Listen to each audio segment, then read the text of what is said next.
News, CNN. 17h30, o presidente Jair Messias Bolsonaro decidiu demitir o presidente da Petrobras, Joaquim Silva e Luna. A informação é de Thaís Arbex e Leandro Magalhães. Ela é analista, ele repórter especial em Brasília. Fontes do Palácio do Planalto confirmaram aos dois que a decisão está tomada e deve ser formalizada ainda hoje. Atenção, o presidente Jair Bolsonaro, numa nova jogada, decidiu demitir o presidente da Petrobras. Como isso vai ser feito, a gente te explica a partir de agora com Fernando Nakagawa e Renata Agostini. Meu Deus do céu, gente, o Naka já está aqui conosco. Naka, eu quero te ouvir sobre a repercussão dessa troca. O presidente Jair Bolsonaro envia um sinal para o mercado de que, de fato, não está gostando de ter caído no colo dele a responsabilidade pela flutuação dos preços da gasolina, levando a um aumento aqui no Brasil, diante do que está acontecendo lá fora, e pela política de preços da Petrobras. O mercado geralmente costuma ver esse tipo de troca como uma sinalização de interferência política na estatal. Como está a ação da Petrobras agora e o que a gente pode esperar diante dessa notícia? De novo, o repórter especial da CNN, Leandro Magalhães e Thaís Arbex, confirmaram que Bolsonaro vai demitir Joaquim Silva e Luna, presidente da Petrobras, general, mais um que cai. E a lista de cotados vem em seguida com aquela moça ali, Renata Agostini. Dani, a ação da Petrobras terminou o dia hoje, a bolsa já fechou numa queda de 2,63%, as ações ordinárias da Petrobras, uma queda expressiva, mas menos intensa do que o barril do petróleo, que terminou o dia com uma queda de mais de 9%. Vamos lembrar que Joaquim Silva e Luna foi indicado pelo presidente Bolsonaro para tentar resolver um problema de igual natureza. Antes dele, quem ocupava esta cadeira de presidente da Petrobras era Roberto Castelo Branco, que foi criticado e foi retirado do cargo pelo presidente Bolsonaro exatamente por seguir a política de preços da Petrobras, que foi adotada ainda no governo Michel Temer, com Pedro Parente na presidência da empresa, em que a empresa passa a seguir o preço de importação, os preços internacionais, para definir os preços aqui dentro. Ele tomou posse em 19 de abril do ano passado, portanto, este anúncio acontece menos de um ano após a chegada de Silva e Luna à presidência da Petrobras. Antes, o general tinha sido o diretor-geral de Itaipu Binacional, onde teve um trabalho muito elogiado pela ala militar do governo.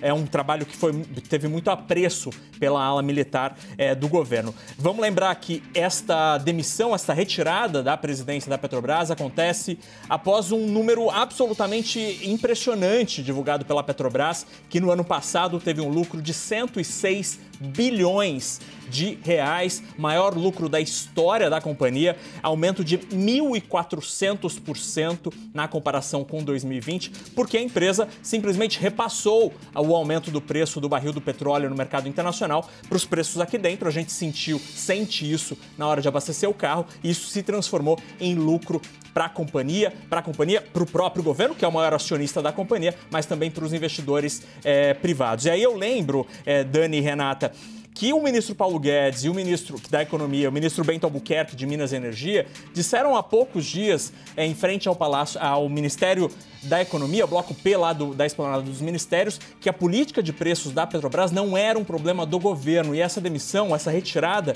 de Silva e Luna, mostra que sim, a política de preços da Petrobras é uma decisão governamental, ainda que tenha outros stakeholders, outros interessados nesta discussão. É uma decisão do principal acionista, que no caso é o governo brasileiro, e essa decisão deixa claro isso. Renata, a presidente da Petrobras tem mandato, né? A presidente da Petrobras tem um mandato estabelecido por lei, e o de Silva e Luna não estava perto do fim. Ele ficaria até 2023 no cargo. Como é que o presidente Jair Bolsonaro vai burlar, digamos, a previsão de um mandato para o presidente da Petrobras sem que isso cause uma espécie de descumprimento, né, da legislação? Explica pra gente como é essa manobra.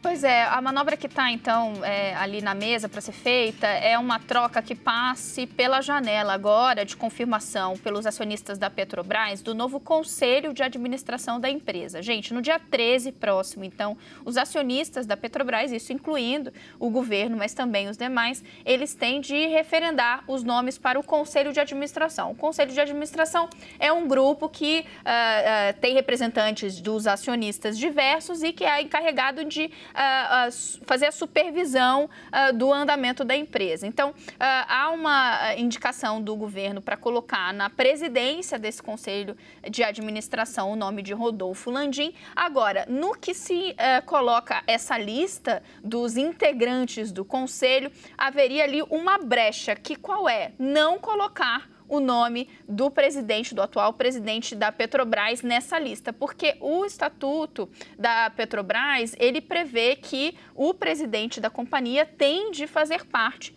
desse colegiado, do Conselho de Administração. Então, a brecha seria essa, encaminhar uma lista sem o nome do presidente da Petrobras. De qualquer forma, o que é mais significativo nessa mudança, continuando aqui no que Nakagawa nos apresentava, é o governo fazendo valer a sua vontade, deixando muito claro para o mercado e para os acionistas que o descontentamento do presidente, caso o mandatário ali, o mandatário da estatal, o dirigente que ele colocou não siga a cartilha dele ou siga o irritando, que é o que aconteceu mais recentemente, haverá uma consequência. A pergunta que fica é: como achar um nome que agrade ao presidente e agrade aos demais acionistas? No caso, agrade ao mercado, que vai precificando por meio das ações a própria companhia. Essa é uma mágica que ainda é difícil de visualizar, porque para atender aos interesses dos acionistas privados, teria de haver um respeito à política de preços da Petrobras, e não é o que o governo parece querer nesse momento. Gente, olha só o que está acontecendo, né? Mais cedo a revista Veja trouxe a informação de que o presidente Jair Bolsonaro havia decidido tirar Silva e Luna da presidência da Petrobras e que ele faria o seguinte, que ele indicaria um dos nomes cotados, era Adriano Pires, um economista que a gente cita muito aqui no 360.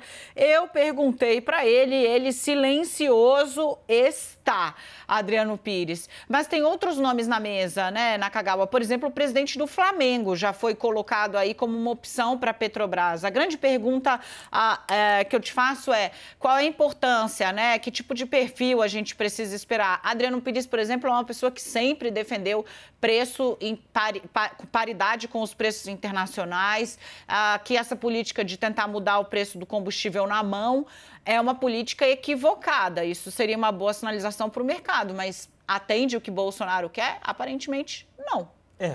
Vai ser muito difícil conseguir conciliar interesses que aparentemente apontam e olham para lados completamente opostos. No mercado financeiro, o acionista privado gostaria de ver uma Petrobras seguindo os preços internacionais para potencializar, maximizar lucros, o que é absolutamente legítimo do ponto de vista privado.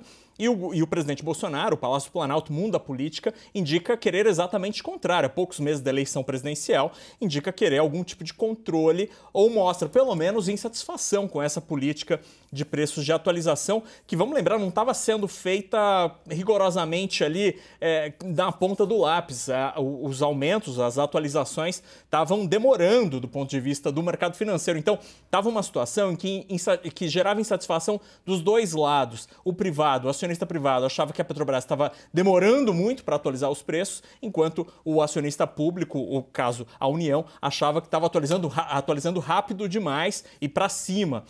Sobre essa informação que a Renata nos trouxe, o documento trazido pela Petrobras no dia 5 de março trazia uma lista dos indicados pelo acionista controlador, ou seja, pelo governo brasileiro, para o novo Conselho de Administração e Fiscal. E ali você tem Luiz Rodolfo Landim como indicado à presidência do Conselho de Administração e Joaquim Silva Luna como um membro do Conselho de Administração. Então, neste caso, a lista que foi divulgada no começo do mês vai ter que ser atualizada com a retirada do nome do atual presidente. Renata, para finalizar aqui, muito rapidamente, né? Lembrando que isso é assunto da eleição, tá? Deixa eu abrir aqui o detalhamento da pesquisa Datafolha, provavelmente já também publicado no site. Pesquisa que foi, detalhamento que trouxe hoje, né? Uma nova etapa, a pesquisa foi a campo na semana passada. O Datafolha revelou aí o efeito da inflação na imagem do governo. Mais de 70% da população brasileira dizendo que a alta dos preços tem relação, sim, com a atitude do presidente Jair Bolsonaro. Obviamente, isso é assunto da eleição. Inflação e economia são coisas que mexem muito com os ânimos do eleitor.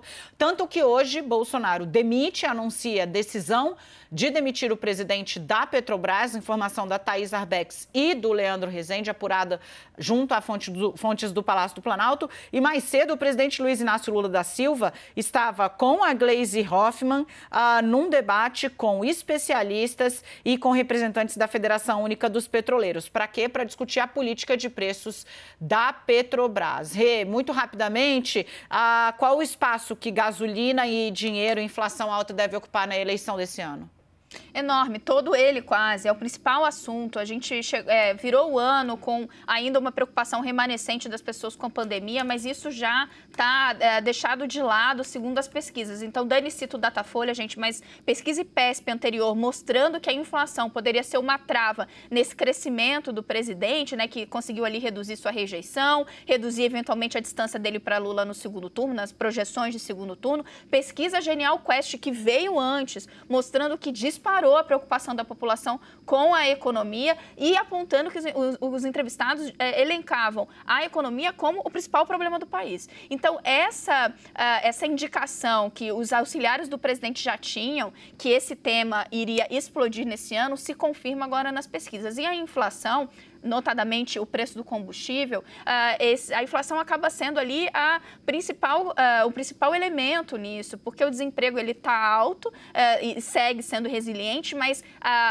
no momento em que as pessoas veem o poder de compra desabar, isso causa um descontentamento ainda maior. Olha, para fechar, tá? Gente, a César o que é de César. Leandro Magalhães, é que eu sou tão acostumada a chamar meu muso do catete, errei. Leandro Magalhães apurou a informação e Thaís Arbex também. Vem deles a confirmação, o presidente Jair Bolsonaro vai trocar o presidente da Petrobras. Para a gente ter uma ideia disso que a Renata estava falando, dando nome aos bois aqui, né? O presidente, o cientista político que é responsável pelo IPESP, o instituto que primeiro apontou a recuperação de Bolsonaro e também trouxe ali a trava imposta pela inflação, Antônio Lavareda é o nome dele. Ele publicou uma análise comentada da pesquisa e o título dela é a seguinte: medições quinzenais, ou seja, o IPESP vai a campo de 15 em 15 dias, mostram que o medo da inflação dispara, interrompendo a recuperação de Bolsonaro, esboçada entre janeiro e o início de março. É a economia,